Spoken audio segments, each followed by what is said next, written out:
Kama huamini, hujioni, wala hudhani una thamani, this video is for you. Nitakupa sababu 3 kwa nini ninaamini wewe ni wa thamani. Na sio tu ninaamini, sababu 3 kwa nini ninajua for a fact. Ninao hakika kwamba wewe ni wa thamani. Hemrembo, let's talk.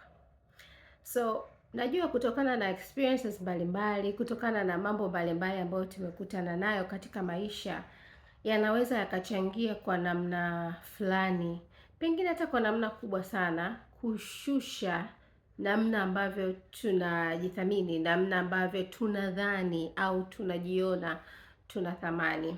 Pengine ni maneno tuliyoambiwa constantly kwa muda mrefu, pengine ni namna ambavyo watu ambao walipaswa kuwa watu wa karibu kwetu kutuambia maneno ya kujenga thamani yetu, badala yake walizungumza maneno ambayo yamekuwa kidogo kidogo, kama ambavyo maji yanalainisha mwamba hatimaye kutengeneza njia, ndivyo ambavyo na hawa watu kupitia maneno yao, kupitia matendo yao, wamemomonyoa thamani yetu kidogo kidogo, na hatimaye tunajikuta tunajiona hatuna thamani. Sikiliza, hakuna mwanadamu asiye na thamani, especially you mrembo. Unayo thamani kubwa sana. You are so precious. Wewe ni wa, you're so valuable. You're so worthy. You are worthy. Unayo thamani, okay? Kama kawaida, I have my notes with me. Basi bila kupoteza muda, let's go straight to the point. Kwa nini ninajua? Sio tu ninaamini, ninajua kwamba una thamani. Sababu ya kwanza ni kwamba umeumbwa na Mungu. Yes. Inaweza ikawa kuonekana ni kitu basic, lakini kwambie si kitu basic, sio kitu cha kawaida. Na sio tu umeumbwa na Mungu alafu basi. No. Umeumbwa kwa sura na mfano wake. Okay? You are created in his image and likeness. Na tukisema sura na mfano wake, hatuzungumzii muonekano, kwa sababu because then Mungu sasa ana sura ngapi? Atakuwa na sura nyingi sana. But nachojaribu kusema hapa ni kwamba unao uwezo wa kuumba, wa kutengeneza, wa kuzalisha, because of nature ya Mungu ambayo ameiachilia ndani yako. You know, God is a creator. Mungu ni muumbaji. Alipotaka kuimba dunia akasema iwe hivi, ikawa. Iwe nuru, maji yajitenge, ya angani, ya ardhini, ardhi ijitenge, viumbe vikaumbwa, mimea, everything Mungu aliviumba. Sasa na wewe pia ni sehemu ya uumbaji wa Mungu, na tofauti na viumbaji mwingine wote, wewe umeumbwa kwa sura na mfano wake. Unayo ability ya kuzalisha, unayo ability ya kutengeneza something else. Okay? Na unaposema unayo uwezo wa kuzalisha au wa kutengeneza au wa kuumba, nazungumzia kuongeza thamani duniani. We see, Mungu alitupa vitu basic, alitupa raw materials, kama ambavyo bosi wangu anapendaga kusema. Anasema kwamba Mungu alitupa raw materials, alitupa miti, alitupa bahari, alitupa ardhi. What we do na hizi rasilimali na hizi raw materials ndio inaonyesha how we are creative, jinsi gani tunayo ile asili yetu ya uumbaji sasa ambayo Mungu aliweka ndani yetu. That's how it comes out, kupitia producing kwa namna hiyo. Okay, kama ni ardhi tunailima, tunapanda mbegu, tunazalisha mimea mingine. Kama ni bahari, tunapata bidhaa mbalimbali kutoka baharini, tunapata sea moss kule, seaweed, tunapata samaki kule, tunapata mafuta kupitia samaki, tunapata mafuta kupitia chini ya ardhi ya bahari, tunapata vitu vingi. Kama ni miti, tunapata pamba, tunapata karatasi, tunapata dawa, we get so much. Tunapata matunda, kupitia matunda tunapata juisi. You get what I'm saying? Yani unao uwezo wa kuzalisha, you have it in you. Na kwa bahati mbaya tumezaliwa katika mfumo ambao una reward zaidi au unatambua zaidi masuala ya ajira. Yaani mtu unasoma au tangu unakuwa unavyosoma shule, kwenye akili yako unakuwa na mtazamo wa kwamba mimi nasubiri nikimaliza shule nitatafuta kazi, nitaomba kazi, nitatafuta nafasi ya kazi iliyopo, nitaomba kazi, nitapata kazi, maisha yataenda. Meanwhile, Mungu amekuumba na uwezo wa kuumba, kutengeneza, na sio kusubiri nafasi ya kazi itangazwe au ajira. Unajua kwa nini? Kwa sababu tumeumbwa na uwezo wa kuleta solutions katika ulimwengu ambao hauko perfect, una changamoto na matatizo mbalimbali. That's where asili ile ya Mungu ya kuumba, ya kutengeneza, coming up with solutions, ndio inapokuwa sasa inakuja inaonekana. Okay? Sikiliza. Wewe sio mtupu. Haujaja duniani kuzurura. Yaani niamini mimi. I think nataka kujump kwenye point nyingine, but please understand kwamba una kitu ndani yako umebeba. Please know this. Kama hautamwamini mtu mwingine, naomba uniamini mimi. Unacho kitu umekibeba ndani yako. Unao uwezo wa asili ambao umebeba ndani yako. Ndio maana Mungu amekupa vipaji. Amekupa uwezo. Hata ikitokea usiposoma, mimi kila siku nasemaga God already set you up for success. Mungu alishakuandalia namna ya kufanikiwa kupitia kile alichoweka ndani yako. Haikutegemea au haitegemei mafanikio yako, haitegemei certifications, vyeti. Ni muhimu. Sisemi sio muhimu, ni muhimu, especially kwa taaluma zingine ambazo ni lazima mtu ukae darasani usome, mfano udaktari, sheria na vitu kama hivyo. But what I'm saying, ulicho nacho ndani yako kwa hata uende ukasome mahali, kama ni uwezo wa kufuma, kama ni uwezo wa kusuka, kama ni uwezo wa kuchora, kama ni uwezo wa kupika, I don't know what you have, wewe ndio unajua. And if you need to talk to me, uweze kujua ambacho Mungu ameweka ndani yako, nitaweka namba yangu ya WhatsApp kwenye description box. Wasiliana na mimi please. Everybody ana kitu ndani yake. Hakuna mtu aliye mtupu. Kila mtu anacho kitu ambacho Mungu ameweka ndani yake. Mungu alihakikisha na kuleta duniani una nyenzo, you have the tool. Unayo nyenzo ya kuweza kuoperate hapa duniani. Okay? Kwa hiyo kila mtu ana uwezo kuzalisha.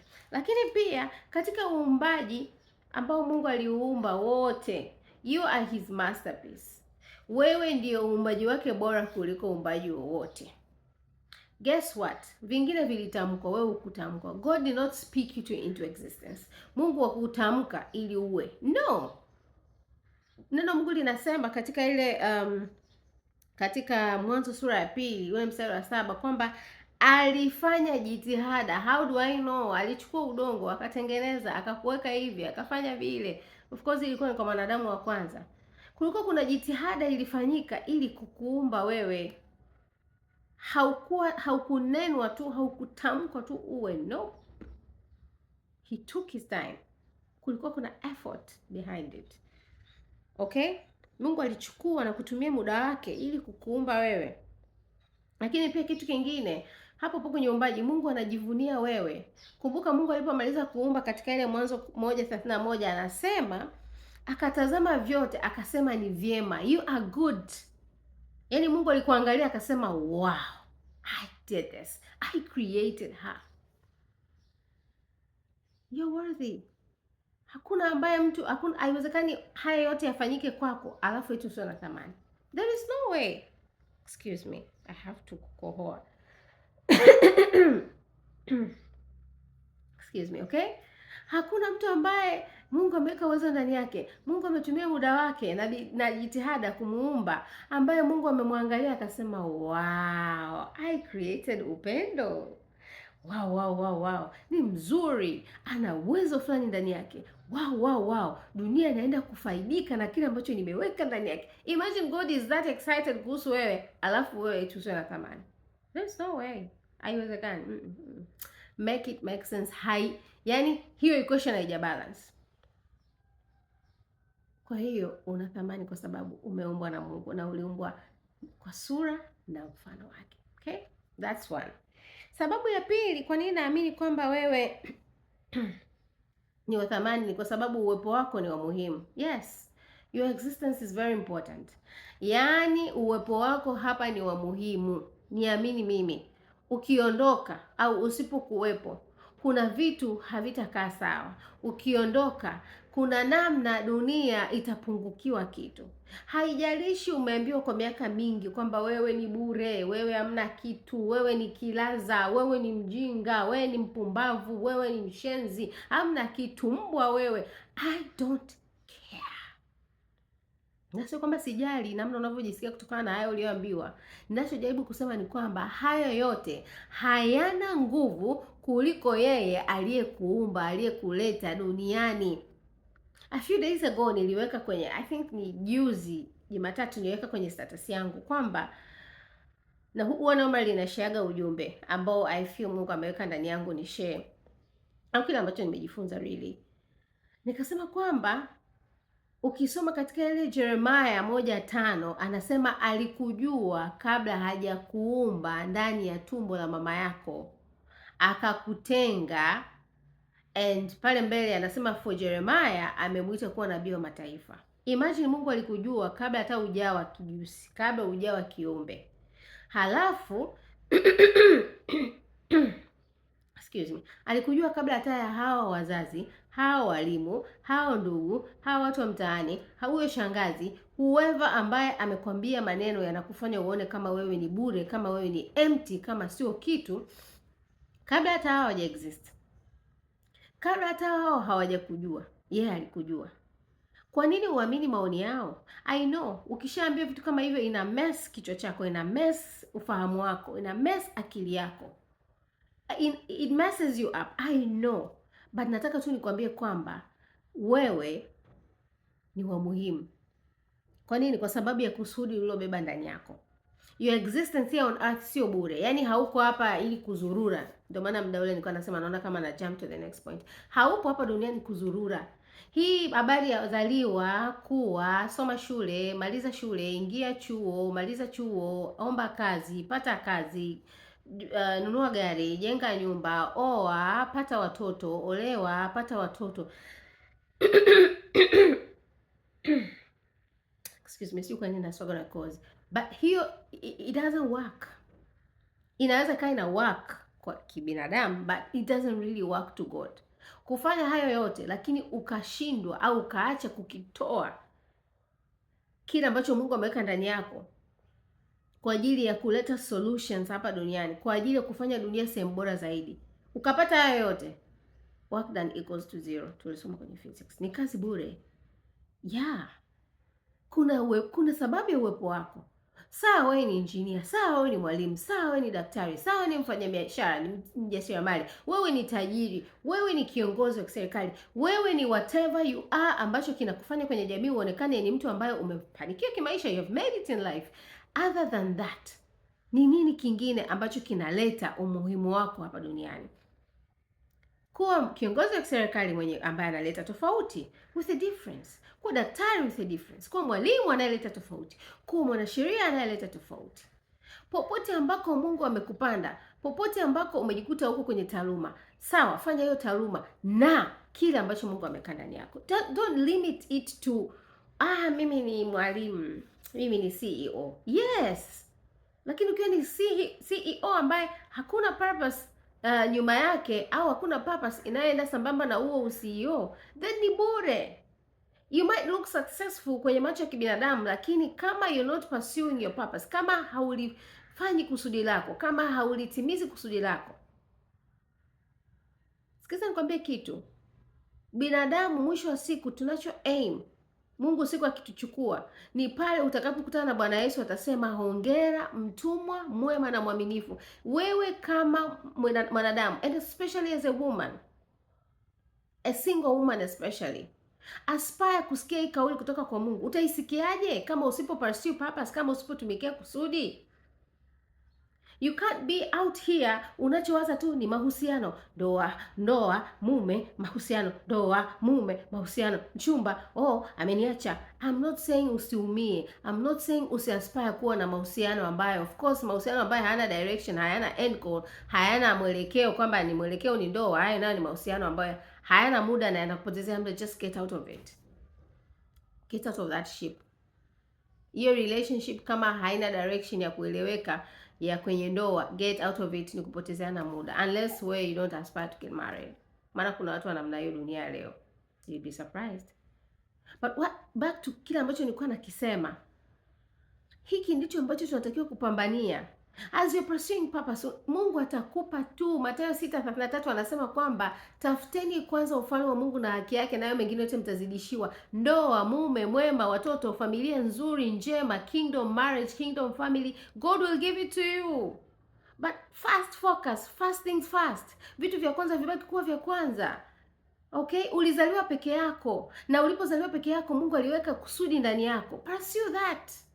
Sio unakuwa binti kazi yako tu ni kuwaza tu ndoa ndoa ndoa ndoa. I understand pengine uko hivyo ulivyo kwa sababu ya mentality ulionayo, vitu ambavyo umeambiwa, namna ulivyolelewa, ulivyoaminishwa kwamba wewe you just for marriage. But niko hapa kukuambia you're so much more. You created for more. Umeumbwa kwa ajili ya zaidi. There is so much more to you than mahusiano, than mwanaume kuonyesha kwamba anakupenda. There is so much more to you. There is so much more to you. You have so much more ambacho you have greatness. Una ukuu ambao umebeba ndani yako kupitia ile kusudi, kupitia talents ambazo Mungu ameweka ndani yako. Focus na kufanya kusudi, release, achilia talents ambazo Mungu ameweka ndani yako. Usiwe kama ile mtumwa mmoja aliyeficha talanta yake ardhini wakati wenzie wanazalisha zile talanta 5 na yule aliyezalisha talanta 2. Don't be like them. Don't be like that one servant ambaye alichimbia akaweka chini. Don't do that. Aspire kupongezwa na Bwana Yesu. Ongea mtumwa mwema. Okay? Unao mchango wa kufanya dunia kuwa sehemu bora zaidi kupitia uwekezaji ambao Mungu ameweka ndani yako. Maana nilikuwa nimetoka nje kidogo ya notes. You have something to contribute hapa duniani. We need what you carry. Tunahitaji ulichokibeba. Ulichokibeba kina manufaa kwenye dunia ya leo. We need hicho ulichobeba ndani yako. Okay? You have something. Uwepo wako ni wa muhimu. Uwepo wako ni unathaminiwa.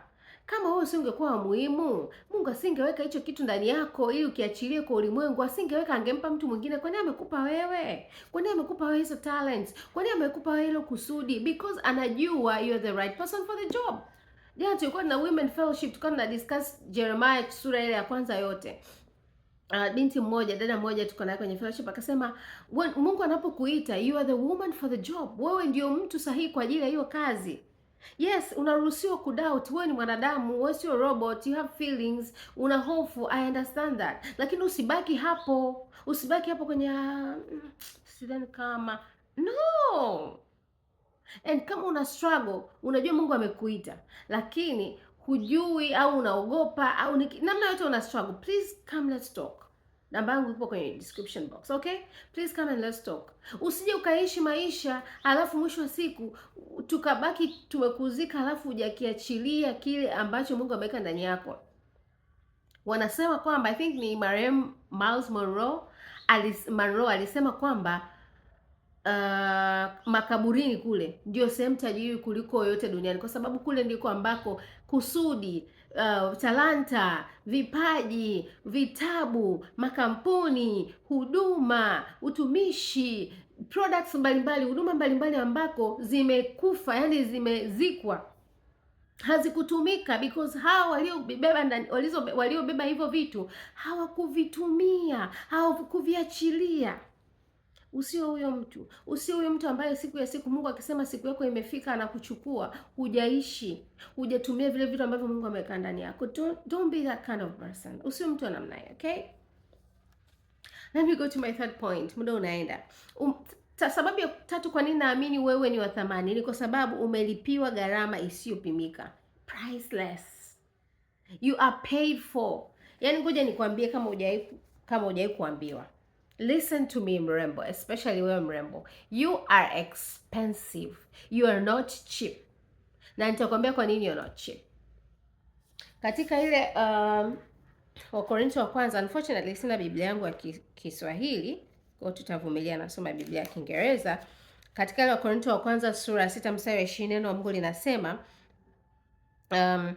for God bought you with a high price, so you must honor God with your body. Ili andiko huko mwanzo nazungumzia juu ya kuthamini miili yetu, kwamba miili yetu ni hekalu la Roho Mtakatifu, okay?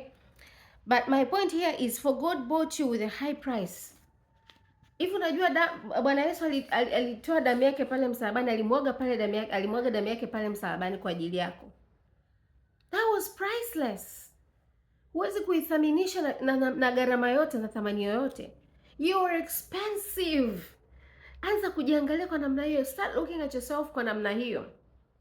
Imagine kupitia kazi ya msalaba ambapo Mungu alimtoa mwanae wa pekee Yesu Kristo ili kukupata wewe, ili mahusiano ambayo yalivunjika pale Eden kati ya yeye na Adam na Eva yalipovunjika, alianza kuweka mpango taratibu wa kumleta Yesu duniani. Imagine Yesu ni Mungu. Yes, ni mwana wa Mungu na ni Mungu. Na sitaki twende kwenye hiyo debate. Just know that. Okay? Yesu alikuwa 100% Mungu, 100% mwanadamu. Anakubali kuja duniani, anaacha utukufu wake kule mbinguni, anakuja duniani kwa sababu yako wewe. Na tena sio kwamba amekulazimisha, anakufia msalabani, wewe utamkubali, usipomkubali it's fine with him. Anaacha uungu wake, not kwamba anaacha kuwa Mungu, but anaacha utukufu kule. Somewhere in Mithali wa Filipi inasema kwamba akahesabu huo, na paraphrase, akahesabu yani ule utukufu kule si kitu, ili tu aje akupate wewe. And you think you're not worthy? Hakuna mwanadamu anaweza kufanyia hivyo. Hayupo. Ni Yesu pekee yake ndiye aliyekufanyia hivyo. Who else can do that for you? Only Jesus. Listen, Mungu ana mtoto huyu mmoja, ana mwana huyu mmoja, Bwana Yesu. Huyo akamtoa kwa ajili yako. And you think you're not worthy? Hapo unadhani wewe sio thamani? No. Tatizo ni kwamba ukikusikia peke yake, hata ninavyokuambia hivi, inaweza isitoshe kukutoa kwenye hiyo mindset ya kwamba wewe sio thamani. You need to believe it. You need to give Jesus access to your heart. Unahitaji kumpa nafasi ndani ya moyo wako, ndani ya maisha yako. Unahitaji kusalimu maisha yako kwake ili make sense kwako. I don't know about you, lakini mimi I really used to struggle na my self-worth. Niliweka thamani yangu mimi kwenye mahusiano. Unaweza kaangalia kwenye video zangu za nyuma, nimeweka series ya sehemu 3, safari yangu ya singleness, jinsi ambavyo nilikuwa na struggle na kutafuta attention na upendo kwa wanaume kupitia mahusiano. I chased for men for love until Jesus came into my life. Akanisaidia, akanipenda. Sijawahi kupendwa kama ambavyo Yesu amenipenda. Hata wazazi wangu hawezi kunipenda kwa namna hiyo. Only Jesus was able to love me like that. Mpaka nikajiona mimi napendwa. Okay? Damu ya Yesu imekununua na kukuweka huru na kukutoa chini ya laana, mateso, vifungo, utumwa wa namna yoyote. You are free. Whatever it is you're struggling with, ambacho kinakufanya uone kwamba huna thamani. Je, ni hayo mapepo? Je, ni huo ugonjwa? Je, ni hiyo hali ya umaskini? Whatever it is. Mamlaka yoyote, I have to read this, nisije nikachanganya. Mamlaka yoyote shetani aliyokuwa nayo juu yako ni batili ukikubali kupokea upendo wa hali ya juu kupitia kumpa Yesu Kristo maisha yako. Anything ambacho shetani ameweka, ambacho mamlaka yote shetani ambayo anadhani anayo juu ya maisha yako, ambayo anayo pengine kwenye maisha yako, inakuwa batili once you give your life to Christ. Anakuwa batili unapoamua kusalimu maisha yako kwa Yesu. You're worthy. Unayo nafasi. Inawezekana kweli hujisikii una thamani kwa sababu ya huko ambako shetani amekushikilia. I don't care uko ndani deep, yani umezama kiasi gani kwenye dhambi. I don't care. Hakuna dhambi, hakuna uchafu, hakuna makosa ambayo damu ya Yesu haiwezi kusafisha, kutakasa. Haipo. Neno lake linasema, ijapokuwa dhambi zenu ni nyekundu kama bendera, mimi nitakusafisha, mtakuwa kama bendera. Yes, nitawasafisha kuwa mtakuwa safi kama theluji. I don't remember kama nimesema vizuri, but I don't care. Sijui umefanya abortions, sijui umefanya, I don't care what you did. Kile ambacho Yesu Kristo alifanya pale msalabani, ile kazi ya msalaba inasafisha kila kitu, inafuta kila kitu.